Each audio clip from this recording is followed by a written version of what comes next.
जय सिया राम मित्रों। भारत में अभी अभी एआई का विश्व स्तरीय सम्मेलन हुआ। 19 फरवरी 2026 की सुबह 9:40 पर इस एआई समिट का उद्घाटन नई दिल्ली के भारत मंडपम में किया गया। और जब ग्लोबल एआई समिट का उद्घाटन हुआ तो दोस्तों यह कोई साधारण समय नहीं था। यह था आर्टिफिशियल इंटेलिजेंस के युग का नया जन्म। आज हम मेदिनी ज्योतिष के सिद्धांतों से समझने की कोशिश करेंगे कि जिस समय इस एआई ग्लोबल समिट का उद्घाटन हुआ उस समय की कुंडली क्या कहती है। क्योंकि मेदिनी ज्योतिष के सिद्धांत कहते हैं कि जिस क्षण कोई राष्ट्रीय संकल्प लिया जाता है उसी समय उस संकल्प के भविष्य की दिशा तय हो जाती है। उसी एक क्षण में मेष लग्न की कुंडली बनती है।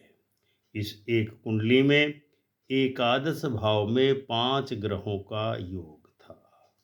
दसम भाव में मंगल था, द्वादश भाव में शनि था और बृहस्पति की महादशा में शुक्र की अंतर्दशा चल रही थी, भोग्य थी।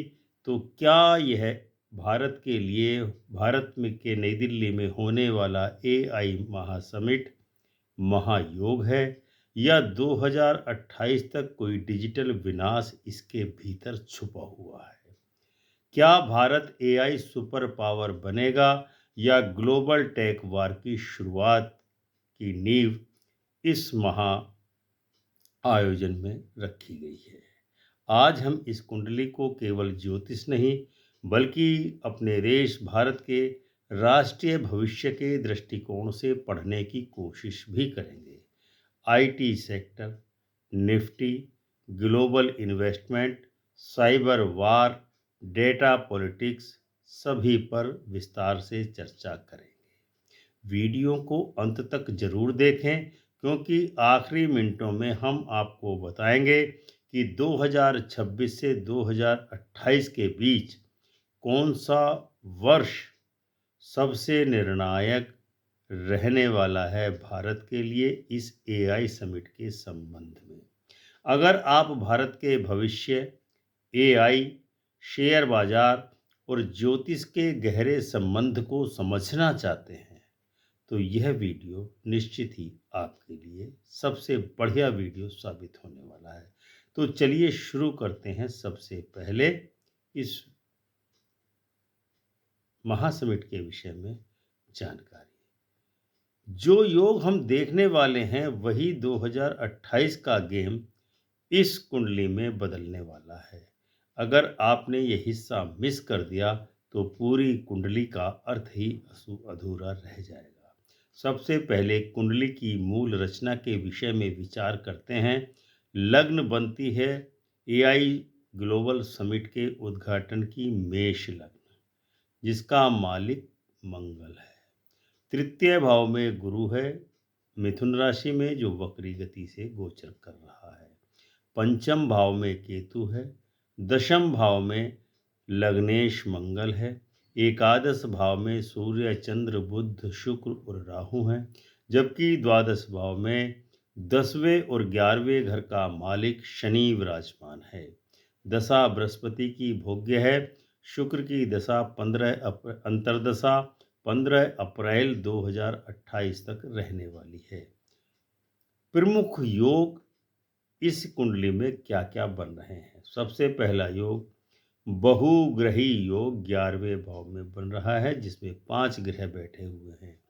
एकादश भाव से लाभ के विषय में, वैश्विक नेटवर्क के विषय में और अंतरराष्ट्रीय समर्थन के विषय में विचार किया जाता है, जिसमें 5 ग्रहों का महासंयोग बन रहा है, जिसके संकेत हैं कि वैश्विक सहयोग भारत को मिलेगा, विदेशी निवेश भारत में आएगा, टेक नेटवर्क का विस्तार होगा और एआई के जो पार्ट्स हैं या जो ऑपरेटर्स हैं उनके एक्सपोर्ट के लिए मार्केट खुलने वाला है। लेकिन राहु भी 11वें भाव में है, यह राहु 11वें भाव का अत्यधिक वृद्धि प्लस अत्यधिक जोखिम दोनों ही प्रकृति अपने परिणाम में देता है। अब राहु की और सूर्य भी उसी राशि में है, तो क्या इसका परिणाम होगा? राहु और सूर्य की युति में ही इस महाआयोजन का रहस्य छुपा हुआ है, क्योंकि इसी में सबसे बड़ा खतरा है। राहु और सूर्य का ये मेल 2027 के बाद अचानक टैग पॉलिसी को भारत की शौक दे सकता है, झटका दे सकता है। इसका असर शेयर बाजार पर कैसा पड़ेगा, हम वह भी आपको बताने वाले हैं। राहु प्लस सूर्य का योग क्या ग्रह देता है? एकादश भाव में सूर्य राहु संकेत कर रहे हैं कि अंतरराष्ट्रीय टेक पॉलिटिक्स को ये प्रभावित करेगा। डेटा नियंत्रण पर विवाद बढ़ेगा, डिजिटल पावर स्ट्रगल होगा। यह एआई को जियोपॉलिटिकल हथियार बना भी सकता है। मंगल जो लग्न का मालिक भी है, 10वें घर में उस समय की कुंडली में बैठा हुआ है। दसम भाव में बैठा हुआ लग्नेश या मंगल, ये एक साधारण स्थिति कदापि नहीं कही जा सकती। यहीं से तय होगा कि भारत एआई का नेतृत्व करेगा या टेक युद्ध के बीच में ही कहीं फंस कर रह जाएगा। अब ध्यान से सुनिए, ये मंगल क्या कर सकता है। मंगल दशम भाव में राजयोग प्रदान करता है। मेष लग्न का स्वामी मंगल सीधे दसम भाव में यानी कर्म और राष्ट्रीय प्रतिष्ठा के भाव में, सरकार के भाव में बैठा हुआ है। यह मंगल की यह स्थिति, लग्नेश की यह स्थिति बहुत ही शक्तिशाली स्थिति है, जो संकेत कर रहा है कि भारत टेक कम के क्षेत्र में नेतृत्व कर सकता है पूरे विश्व का।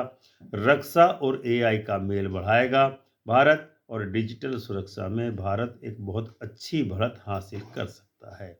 यह टेक मिलिट्री पावर का भी संकेत दे रहा है। इसके अलावा शनि द्वादश भाव में बैठा हुआ है इस लग्न में। यह संकेत बहुत गहरा है। विदेशी दबाव होगा, रेगुलेशन और हिडन नेगोशिएशन भी इस क्षेत्र में होंगे, लेकिन असली ट्विस्ट शनि का आना अभी बाकी है। शनि द्वादश भाव में क्या करता है कि हिडन प्रेशर विश्व स्तर पर क्रिएट करता है। शनि 10th और 11th का लॉर्ड होकर के 12वें घर में बैठा है, जो स्पष्ट संकेत दे रहा है कि विदेशी दबाव भारत पर बढ़ सकता है, रेगुलेशन झटके दे सकता है और टैक्स पॉलिसी में डिले हो सकता है, लेकिन यह दीर्घकालीन स्थिरता भी भारत को प्रदान करेगा। अब आते हैं बृहस्पति पर। बृहस्पति तीसरे भाव में वक्री होकर के बैठा हुआ है। गुरु मिथुन राशि में है, जो मिथुन राशि में संचार और कोडिंग डेटा को इंडिकेट करता है, जिसका संकेत है ज्ञान विस्तार, रिसर्च और स्टार्टअप संस्कृति।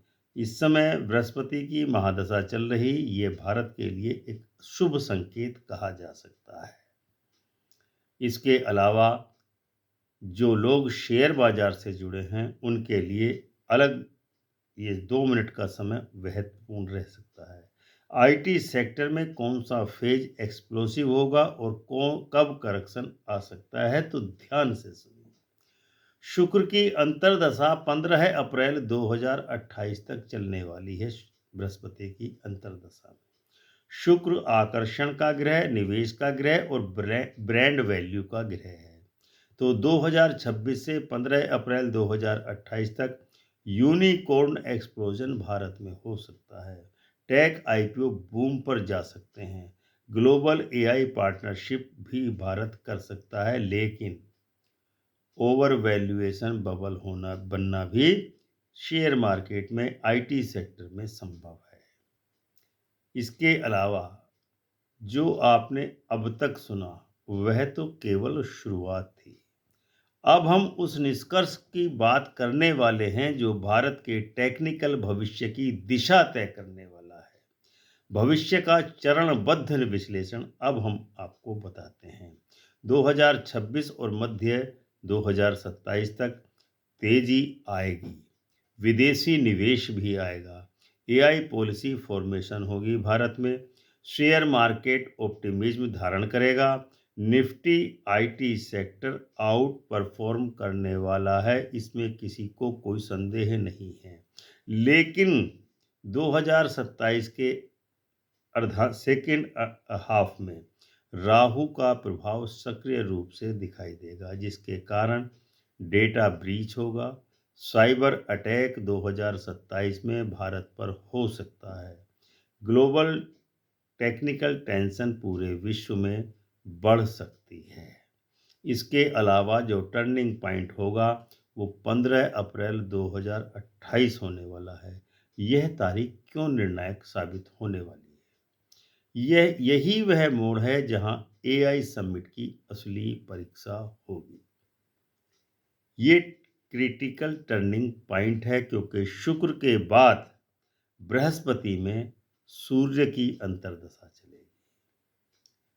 तो यानी कि 15 अप्रैल 2028 जब तक के शुक्र की अंतर्दशा बृहस्पति में चलेगी, उसके बाद जैसे ही सूर्य की अंतर्दशा आएगी, पॉलिसी में परिवर्तन होना तय है। इसके बाद ये वर्ष 2028 अप्रैल 2028 के बाद निर्णायक साबित होने वाला है। इसके अलावा जियोपॉलिटिकल एस्पेक्ट से भी हम इसको विश्लेषण करते हैं तो पाते हैं कि एआई केवल एक तकनीक नहीं है, बल्कि एक बहुत जबरदस्त पावर साबित होने वाली है। और जब शक्ति बढ़ती है तो टकराव होना भी निश्चित ही माना जाता है। इसीलिए यह कुंडली जो एआई ग्लोबल समिट के उद्घाटन की बनी है, किसी डिजिटल कोल्ड वॉर का संकेत दे रही है क्या? इस पर अब विचार करते हैं। भारत का वैश्विक भविष्य इस क्षेत्र में क्या होने वाला है? मेदिनी ज्योतिष के सिद्धांत कहते हैं कि जब दशमेश और लाभेश द्वादश भाव में हो तो वह राष्ट्र विदेशी मंच पर जबरदस्त और शानदार प्रभाव डालता है, परंतु संघर्षों से उसको गुजरने से कोई नहीं रोक सकता।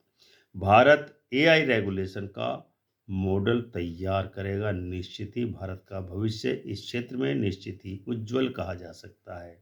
ब्रिक्स और ग्लोबल साउथ में नेतृत्व करेगा। पश्चिमी टेक कंपनियों से भारत की निश्चित ही प्रतिस्पर्धा बढ़ेगी। तो जो निष्कर्ष अब हम आपको बताने वाले हैं वह शायद आपको चौंका सकता है। संभावित खतरे क्या क्या हो सकते हैं भारत में इस एआई समिट के और एआई के इफेक्ट आने के बाद। एआई जॉब डिस्प्लेसमेंट कर सकता है रेगुलर जॉब्स में। टेक का बबल बन सकता है, साइबर वार हो सकती है, या भारत पर कोई साइबर हमला भी हो सकता है, या बैंक पर कोई साइबर अटैक होगा। इससे इनकार नहीं किया जा सकता। जियोपॉलिटिकल सैंक्शंस भी लग सकते हैं। डाटा कोलोनाइजेशन का भी शिकार भारत हो सकता है। तो वीडियो खुद खत्म होने से पहले आप खुद तय कीजिए कि एआई बूम या एआई क्राइसिस आने वाला है भारत में। लेकिन उससे पहले एक अंतिम संकेत और देख लेते हैं। एआई महासमिट की जो कुंडली बनती है वो बताती है कि शुरुआत तेजी के साथ होगी, मध्य अस्थिर रहेगा, लेकिन मजबूत अंत का संकेत दे रही है। तो 2026 से 28 के बीच भारत एआई के क्षेत्र में एक स्थायी स्थान अपना अर्जित निश्चित ही करेगा, लेकिन रास्ता निश्चित ही संघर्षपूर्ण रहने वाला है। तो मित्रों, एआई समिट 2026 की यह मेष लग्न की जो कुंडली 9:40 के हिसाब से 19 फरवरी को बनती है, वो स्पष्ट संकेत दे रही है कि तेज शुरुआत होगी एआई की भारत में। मजबूत वैश्विक समर्थन भारत को मिलेगा, लेकिन बीच में कुछ अस्थिरता और विदेशी दबाव निश्चित ही आएगा। और 2026 से 2028 के बीच भारत के टेक भविष्य के लिए निर्णायक समय साबित होने वाला है। अगर मंगल दशम भाव में शक्ति देता है तो राहु और शनि हमें सावधान भी कर रहे हैं। यही तो मेदिनी ज्योतिष की सबसे बड़ी सुंदरता है कि जहां आशा और चेतावनी दोनों साथ साथ चलते हैं। अब हम आपसे पूछना चाहते हैं कि क्या भारत 2028 तक एआई में विश्व गुरु बन जाएगा, या टेक सेक्टर में कोई बहुत बड़ा बबल फूट सकता है भारत में? अपनी राय नीचे कमेंट में लिख करके अवश्य बताएं कि एआई बूम होगा भारत में या एआई क्राइसिस होगा। आपका हर कमेंट इस चर्चा को आगे बढ़ाएगा और शायद भविष्य की दिशा भी तय करेगा। अगर यह विश्लेषण आपको अच्छा लगा हो, गहरा लगा हो, सारगर्भित लगा हो, तो वीडियो को लाइक और शेयर करें और चैनल अमृत कलश को ज्वाइन और सब्सक्राइब करना न भूलें, क्योंकि आपके ही आर्थिक सहयोग से हम इस चैनल को चलाते हैं। क्योंकि यहाँ हम केवल भविष्यवाणी नहीं, बल्कि राष्ट्र के भविष्य की दिशा को भी समझाने का प्रयास करते हैं। तो मिलते हैं अगली गूढ़ और निर्णायक चर्चा में। तब तक आज्ञा दीजिए। प्रेम से बोलिए जय सिया राम।